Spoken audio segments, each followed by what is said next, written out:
Welcome to Sounds of Sud. I'm your host, Jasmine.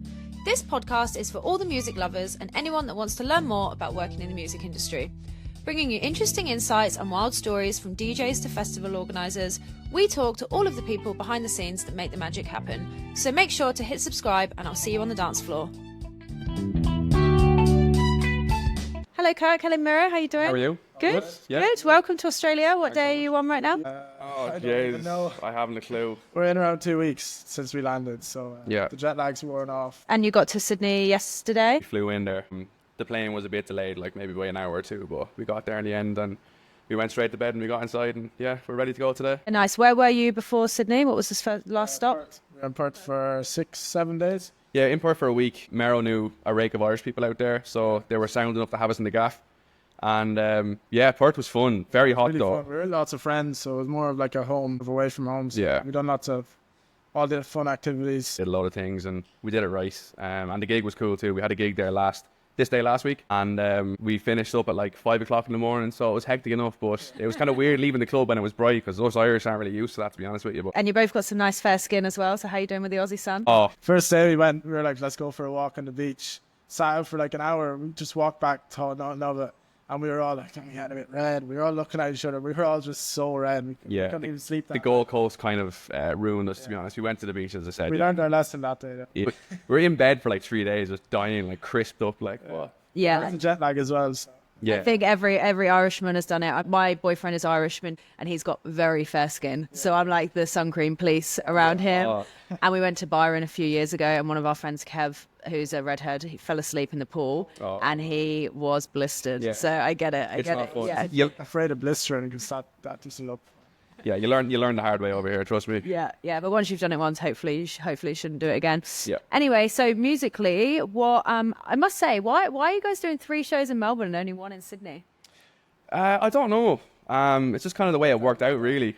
Obviously, we would have liked more in Sydney, but we'll give it our all tonight and, like, you know, put all of our eggs into one Yeah, basket. first Oz tour as well, so we kind of got what we could get. But being over here this year, we're hoping to come back next year and do more shows in more places and just Yeah, try and get our name out there, do a bit of networking, try and get involved with the Aussies, like myself and Ben have been. Yeah. The Aussies are similar to the Irish like music taste, so it should be exciting to come back out next year and do more shows. We've been talking to the Aussies for maybe, I've been talking to them for about 10 years now. And it's kind of surreal meeting them in the clubs and all, going like, Jesus, like I've actually been talking to you for so long now, and you come across them and you're like, this doesn't even feel real, like, you know. Like actual individual people you're talking Yeah, about? just like Oh, wow. artists and stuff, you know, people I've been looking up to in the past, and Media, like. now they're like, you know, going to our gigs, which is just a complete flip, and it's just so weird, but it's cool. It's a cool experience. Love this country. What kind of Aussie names are you referring to? Is it anyone like we would know? Or? There's a fella in Melbourne called Rory. His DJ name was Y-Roar. He'd be big enough artist. He has like a big following for maybe 10 years now, and I met him in Adelaide, and it was just kind of surreal, you know, considering I was talking to him for so long, and I have a collab with him as well. So, you know, when I met him in person, it was cool, like. And now in Melbourne, we're going to be like, I used to watch, say, Will Sparks' tutorials on YouTube on how to make music, like when I started out, and now we're playing when on the stage in Melbourne. It's just Yeah, like I'll be handing over kind of insane, like. we'll be handing over the headphones to Will Sparks, and it's just kind of surreal for us considering they were our idols growing up. Like, It's wild because Will Sparks is actually playing in Sydney tonight at the venue I work in. That was Savage, yeah, I believe. yeah. We're also playing with Timmy Trumpet and Restricted, 2 more artists who we definitely look up to, like 2 massive artists in the scenes. Yeah, probably like they're the biggest boys and all. It's really Insane. yeah. Very nervous, but nothing that we can't kind of tackle. You know, it'll be grand. Like, Yeah, well, good. Well, congratulations on the opportunity, and yeah, I'm Appreciate hoping it. it's all going to go well. So, with the kind of names that you just dropped there, I would say you're more down the hard style route. a yeah, little kind bit. of old school hard style. Yeah, Like, kind of transy as well, though. I like my big vocals and euphoric kind of sounds as Yeah. well. so we're kind of integrating the sort of like European sound with the Aussie sound. Yeah. So it's kind of like a mix up of like just pure madness, but it seems to be working for the 2 of us anyway. Yeah. It's just a kind of just a ball of madness, but it's going well. High It's like- energy. it's high energy. And is there any Australian festivals you've got your eye on if you were to come back that you'd like to play at? Dream State and what was that one with all the doof sticks? There's Oh. that's an Aussie No. thing. BTV. Beyond the Valley. Yeah. That's the one. That's the Valley, one. yeah. I'd love to play at that. Sick. A few of our tunes got played at and stuff there. Every festival has doof sticks. Yeah. You know what I mean? Yeah, they're very fun. They're very fun. And so the people who own BTV, they also own one called Pitch Music and Arts that's actually in like 3 or 4 weeks ago. It's really cool. And how do you know each other? Are you like because you're obviously playing your own sets, but then you're doing back to back. What's the story here? What's the dynamic? we were kind of thrown into the mix there. I joined an agency, Bumble. That's my agency now. Kind of the end of summer last year, and Ben. I'd already been a part of it. I was one of their first artists that they got on, so everyone kind of joined after me, and I just got to know everyone through the agency kind of. And Kirk flew in out of nowhere. I used to love all his tunes, and I was delighted when he got signed to Bumble as well. He was kind of like a goal of mine. They're like one of the biggest in the country, and Luke, our cameraman, shout out Luke. Shout out, Luke. Cameraman never dies. He was kind of scouted by the lads as well for the filming and all the content creation and all for the collective. And I'd be friends with Luke. So Luke kind of put in a good word for me. So again, shout out Luke. It kind of worked out in the end. And yeah, we kind of joined roughly the same time. And then that's where I met all the lads. So we've been like going around the country together, doing a few back-to-backs, kind of on the same. I played in Glasgow, played in a few spots together on tour and as well. So kind of going to different countries and stuff. It's been crazy the past 6 months, 8 months has just been hectic out. It's like life-changing overnight kind of feeling, or to me it was anyway. Like to me it was, because I've been making music for 10 years. I only started doing it seriously the past 2 years, and you know, getting on a plane and flying out to DJ somewhere else, like that's not your hometown, is a pretty surreal feeling. Like it's sometimes it's hard crazy to step back and look at how far you've actually come. Like I'm always hungrier just to do more and Yeah. bigger, and just always chasing that goal of getting further on. Yeah. When you step back and look how far you've come, like it's nuts at the same time. Like when do you make it? Do you know what I mean? Yeah, that's what we were talking about the other day. When have you made it? yeah, when are you happy? It's funny you should say that, because I posted a reel just the other day of my friend Nats, who's a big up-and-coming DJ in Sydney. And the bit of the reel I posted of her saying, you have to enjoy the journey. It's not all about the destination. You just need to sit back, relax, and look how far you've come. Yeah. You need to remember to take those moments and not just be under so much pressure. Even me with this, like, I'm just constantly just scrutinizing myself so much and trying to go more and more. But actually, it's like, fucking hell, like, I've done everything by myself. It's so hard, you know? Once you sit down and actually think about it, you're like, wow, I've done a lot. But it's all these like smaller gigs, you know, all these kind of like, oh, let's go to the back arse of nowhere and play a gig to maybe 10 people. We all have to do it, but it's about the come up, and it's about the journey, and Does it at the start, you know, and then you just have to keep building and building. that's it. That's it. I really like it when artists continue to do that. Like James Hype is on a small venue tour right now, or he was a while ago, whenever. And he was saying, you know, just for A, you get so used to playing to those big crowds, but also from like to give back to the smaller venues that, you know. And But he's doing that as well around Ireland and the UK. That's a sick idea. then in terms of Australia, you guys said you've never been here before. This is your first time. So again, I welcome. was 3, but I can't really remember that. Yeah, fair enough. It was a minute ago. Well, that's probably what, 5 years ago for you? So what would be something that surprised you the most since you've been here? It's actually surpassed my expectations. Like, you always hear of like, oh, Australia this, Australia that, especially back at home with all the people coming out here and stuff. But like, it's better than what you think. Yeah. Like, it's such a cool country. The people are sound. The food, I was scared about the food. The food is banging. It's very similar to home. Usually when you go abroad, the food's just so different. Yeah. It's grand here. It's kind of like home away from home almost. It feels good. Plenty of Yeah, I mean, it definitely would feel like a home away from home for you for sure. There's an Irish pub, like I think there's so many, literally. So you can get definitely some good grub. But it's also great to open yourself up to different cultures and stuff. 100%. But you can also come here and live a very comfortable Irish style life if you want 100%. to. You know? I don't want to go home now, to be honest with you. Like, we don't want to go home at all. But We'll be back. we want to be back. Like, we want to come back here. Like, Definitely. it's kind of where we want to be. Like, it's a cool spot. The scene is kind of exploding at the minute over here too. It's booming. So that's kind of good news for us, really. Like, you know. So we had a bit of bucket list. So you want to play at potentially Beyond the Valley and Dream State. That would be cool. And then is there any like Aussie artists other than the ones you mentioned, or that they're fine, that you'd love to come over and do like back-to-backs with or produce with? Jesus. Restricted would be a cool one. It'd be a huge one. Like Have a collab coming out with Restricted. Yeah, have a collab coming out with Restricted. So that's definitely on the cards. We've been talking back and forth for like a year now. I watched his videos like on TikTok and all. He was really ahead of time with like promotion and all. Like, when I started making music 4 or 5 years ago, he was always making videos. So that's how he got so big, I think. Yeah. And making edits as well. So I'd take a page out of his book. Yeah, he's exploding at the minute too. I mean, like, that fella's doing it right at the minute, touring the world. He's just a bit of an inspiration at the minute, so definitely Restricted anyway.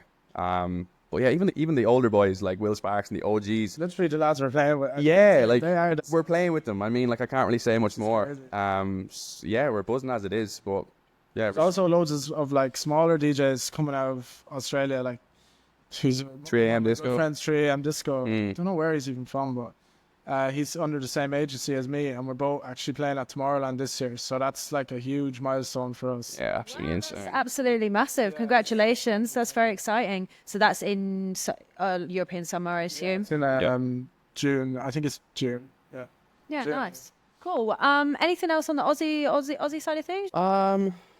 Oh, let's just have fun. Yes. The tour. Yeah, honest to God, like we're just looking forward to tonight. We're looking forward to Sydney because we've heard like nothing but good things about Sydney. This club looks sick. It's very good. Yeah. Do you know what? We can't even say anything bad about like any of our trips so far. No, it's been Like sick. every place we've been in all so far has been unbelievable. The way they look after artists in Australia as well is very good. They're on the ball. They do it right. They do it right. Yeah, sure. that's interesting because I obviously only have one experience of doing that, and that's the venue I work in as well as doing this. But it's nice to know that it's part of the Aussie culture in general. It's all very well organised and Look after their artists, Yeah. definitely. And then you've got to give back because at the end of the day, as much as it's a cool job, I heard Dom Dollar say in an interview before, who was just like, it can be you're obviously together, but it can be incredibly lonely just bouncing around. For sure. I haven't done like crazy amounts of touring, but last year I was doing lots of like the smaller clubs in Ireland, and I don't drive, and I was going on my own everywhere. So it's just in public transport around the country on my own, like during the weeks. I just not lonely, but just like be long days, just straight to the club on your own. Kind of killing a bit of time and stuff, wouldn't you? Like go get something to eat by yourself, eating lonely McDonald's. I can only imagine how hard it would be, like traveling to different countries, continents. I've had the look of It's where you kind of build, you get used to it over time. yeah, absolutely. But I've had the look of my girlfriend being my number one supporter. She's like come to all my gigs. She do want to come to my gigs. She's been like flying around the world with me and stuff. No, she's not. So unfortunately, she's not. Yeah, it was a bit. It was kind of awkward enough. She couldn't come in the end, but she's still ringing me every day. Fucking, try to keep me updated with her and stuff. But yeah, like I haven't been like too lonely yet because Monica's been there for all my gigs. So shout out Monica as well. Yeah, nice one, Monica. So all sounds very exciting. Just do a couple of quick fire questions. I'm going to try and mash into my editing. Here we go. Okay. And sorry if they're shit. Okay, if you were stuck on a desert island and you could listen to one record for the rest of your life, what would it be? Oh, probably like original Gigi D'Agostino, like the old school trance. Like man, that was goated. Like some Bob Marley or something, like just chilling on an island. Yeah, even just like doesn't even have to be. Yeah, just probably chilling. Yeah. Bob Marley. All right, cool. And then, are we most likely to find you guys at pre-drinks or an after party? Oh God, after party for sure. Unfortunately, I don't mean to admit it now, but we're kind of an after sort of crew, to be honest with you. If you look at my T-shirt, it says "Do not invite us to an afters." So I like to ask them to fit, and as you could probably You'll find us at both though, however. Yeah. Obviously when you're playing, you obviously wouldn't necessarily pre-drink, but for me, I'm the same. I'm a big after party kind of girl. I get massive FOMO. I don't know when to go home. That's all part of the fun. One more. What's your pet peeve when you're DJing? Probably like Song people. requests. Yeah, I mean like Lady Gaga, like happy. Will you play Happy Birthday for my friend and you're in a techno club? yeah. What do you mean? Will you play Happy Birthday? Or when you're just in the middle of a transition and you're trying to focus and like there's like people like doing this. Like trying to hang out with you, you're like, give me a fucking minute, just give me a second. That's kind of annoying. Yeah, just a few bits like that, but like you don't really care. It's not really that deep. No. That's deep. It can be annoying, like. Yeah. And then the real question, I suppose, but you haven't obviously finished the tour. If you were to move to Australia tomorrow, of all the places you've been so far, where would you reside? Well, for me, because I have lots of friends in Perth, so it'll be more of like I'm home away from home, as I said. So I know lots of people out there. But yeah, definitely Perth. I haven't been to Melbourne yet, so I can't really answer that. I'd say Perth. But I know a few people in Melbourne. I know a few people in Brisbane, but I don't know. Perth was class as well. I'd move fucking anywhere, to be honest with you. This is a cool spot too. Like Sydney's cool too. I know a few people here as well, so still have to explore. Yeah, sounds like we've got some work to do because Sydney is definitely the best. Definitely the best. I've heard. All right, lads. Well, is there anything else you want to capture on the? Just about tonight. Wasn't to play here. It's a cool little venue. Sure. So sorry, I didn't even say. So we're in the Flinders, or pretty iconic old school club. I love the cage. It's very I don't know what the word is. Very raw. Yeah, certainly is very raw. Do you know what it looks like from outside? Do you ever go to like a theme park and none of them haunted houses? Yeah, It looks like one of them. that's exactly. It looks like it's kind of mad looking on the outside. You're just short of one of them trains going around the fucking outside of it, like. But it's cool. The dingier the better. This is definitely living up to the expectations anyway. Yeah, no, sounds good. Yeah, definitely. I'm definitely picking up that vibe. Yeah. It doesn't look that scary during the day. All right. Well, I hope your sets go amazing tonight. Do you have any rituals when you DJ before or after? Rituals. Not really. Not- Yeah. Anyway, Not quite, no. Get to the club kind of, an hour or two early, have a few drinks. have a drink or two. few before. looseners. Settle the nerves. Have 3 drinks before the after party. Yeah, literally. They're long nights, but Yeah, cool. All right, that sounds good. Thank you so much. Enjoy the rest of your Australia tour, and we'll hope to see you on the big stage next year at BTB. that's the plan. Thanks, lads. Thank you. Cheers. Woo! Fun.